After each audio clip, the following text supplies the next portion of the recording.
Ah. Comme promis, on se retrouve dehors pour voir ce que ces bagues valent vraiment en conditions réelles.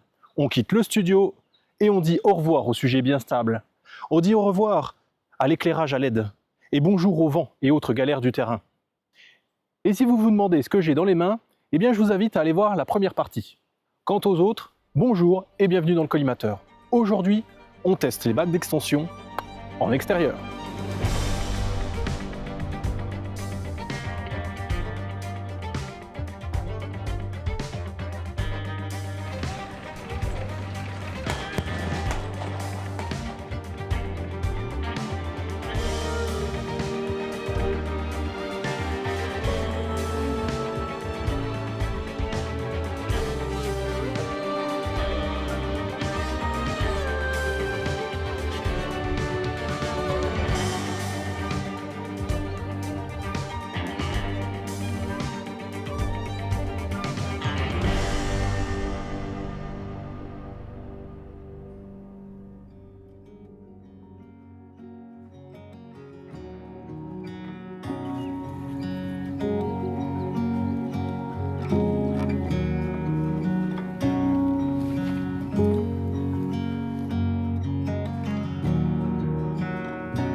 Bon, avant de continuer, je vous propose de voir quel matériel j'ai mis dans mon sac pour la réalisation de mes photos. Pour commencer, les bagues, bien évidemment. Notamment celle de 21 qui a beaucoup été utilisée. Mon Canon 90D accompagné de mon EFS 1855, l'un des objectifs les plus abordables de chez Canon, ainsi que mon EF 70-300 dans certains cas spécifiques, mais ça on y reviendra plus tard. Et pour la comparaison, mon 105 mm macro de chez Sigma.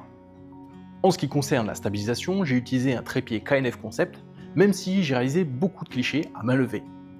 Et pour l'éclairage, aucun accessoire, pas de flash ou de spot LED, que de la lumière naturelle.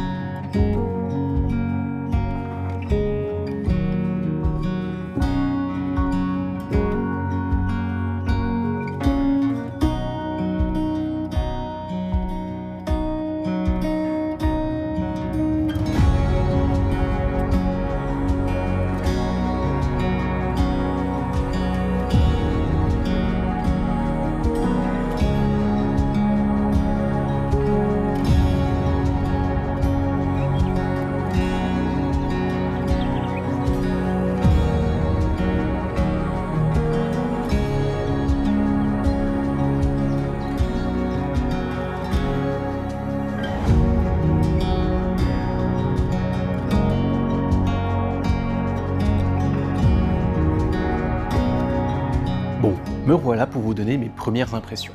Ces derniers jours, j'ai fait pas mal de petites balades, et j'ai pris beaucoup de photos et de vidéos pour être le plus objectif possible. Verdict, même en extérieur, les bagues d'extension sont parfaitement utilisables, et avec un peu d'entraînement, on peut vraiment sortir de très beaux clichés. Par contre, la difficulté est bien réelle. Photographier des fleurs ou des insectes en pleine nature, c'est un vrai défi. Position improbable, sujet qui bouge, et la moindre brise devient votre pire ennemi. Mais avec de la patience, on finit toujours par y arriver. Un avantage auquel je ne m'attendais pas, c'est que ces bagues permettent de s'exercer presque à l'infini. Une fois la barrière technique franchie, on découvre un monde de détails qu'on ne remarque jamais d'habitude. Pour vous donner une idée, lors d'une balade, j'ai passé plus d'une heure sur à peine une centaine de mètres. J'étais complètement absorbé par ce que je faisais. Tout ça pour dire à quel point j'étais fasciné par ce que je faisais. De voir des détails sur des fleurs, de rester médusé devant des insectes qui faisaient leur vie.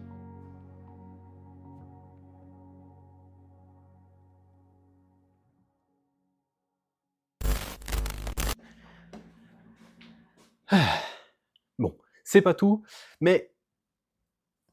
attendez un instant. C'est pas tout, mais il est temps de faire un vrai débrief.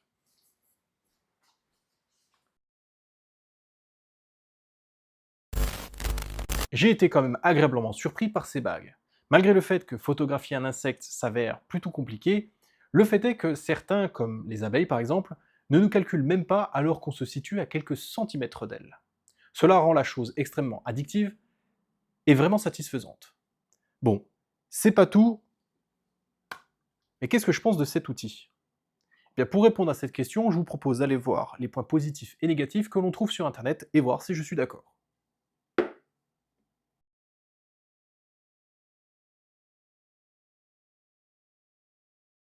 Aucun élément optique.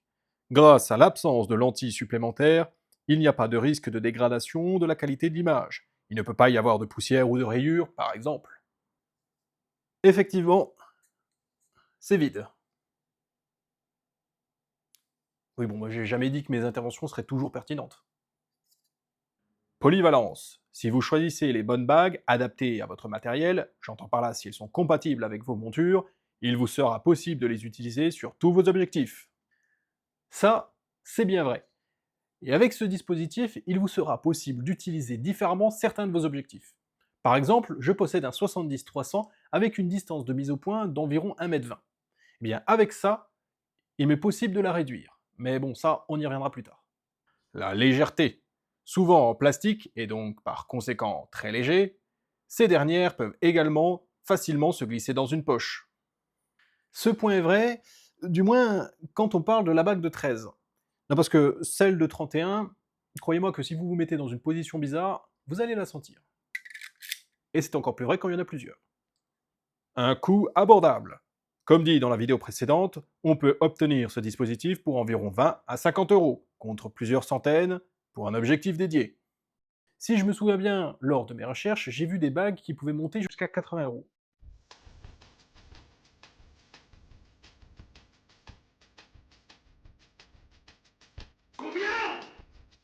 Ce qui va changer, c'est bien évidemment la marque de vos bagues, ainsi que la composition. J'en ai vu certaines en métal, qui, je l'espère, sont de meilleure facture que les miennes.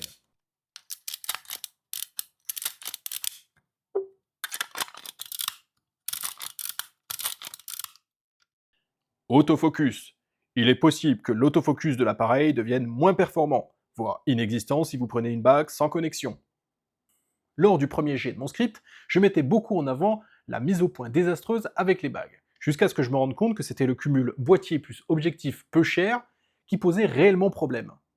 Toutefois, je me suis rendu compte que même avec un meilleur matos, il était parfois plus facile de le faire directement en manuel. Profondeur de champ réduite. Il sera plus difficile d'obtenir une mise au point parfaite et uniforme sur le sujet. Alors là, ça c'est bien vrai. Et comme je l'ai dit dans la vidéo précédente, ce n'est pas en mettant une ouverture à f22 que ça va vraiment changer. Et ça se voit sur quasiment toutes mes photos, mes sujets sont rarement 100% nets. Et c'est pour cela que les pros utilisent une méthode appelée le focus stacking, dont on parlera peut-être un jour. Mais en gros, elle consiste à prendre plein de photos en rafale tout en modifiant la mise au point. Et après ça, tout regrouper en une photo grâce à un logiciel. Une perte de lumière. L'ajout de tubes d'extension réduit la quantité de lumière atteignant le capteur, ce qui peut nécessiter des temps d'exposition plus longs ou une modification de la sensibilité ISO.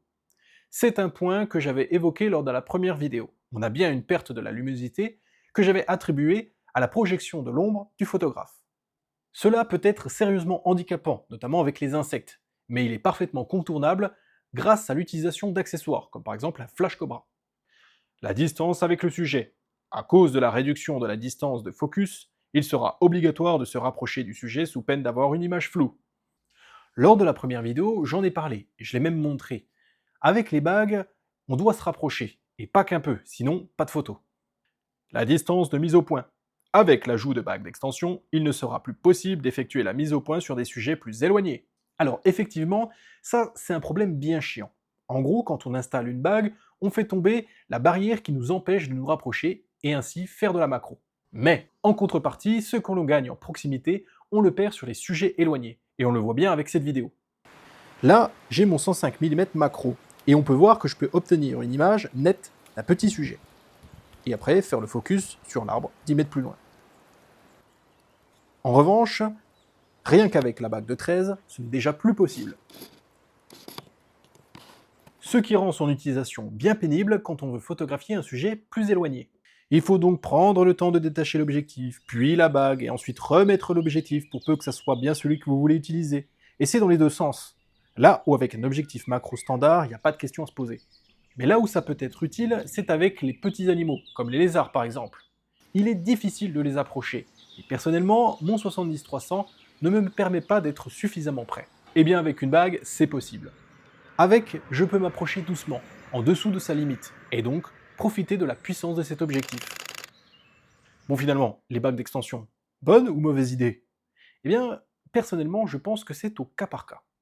On l'a vu, ce dispositif marche très bien, et offre quand même quelques avantages, et la possibilité de se faire plaisir avec cette fantastique discipline qu'est la macro. De plus, son prix attractif la rend abordable pour les petites bourses. En revanche, on voit bien que l'achat d'un objectif macro est certes plus difficile, mais ces derniers auront la capacité de faire la même chose, mais souvent bien meilleure. Donc là, c'est à vous de voir. Si vous avez la possibilité d'obtenir un objectif macro directement, passez votre chemin.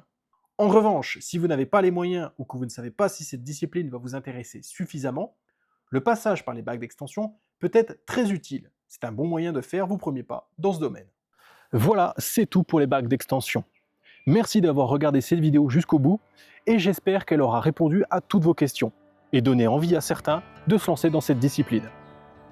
Abonnez-vous pour ne rien rater des prochaines vidéos. Quant à moi, eh bien, je vais rester un petit peu dehors pour m'amuser avec mon objectif macro. Non, parce qu'il faut quand même le rentabiliser au bout d'un moment. Enfin bref. À la quoi? Tu peux me dire ce que tu penses des bonnettes macro?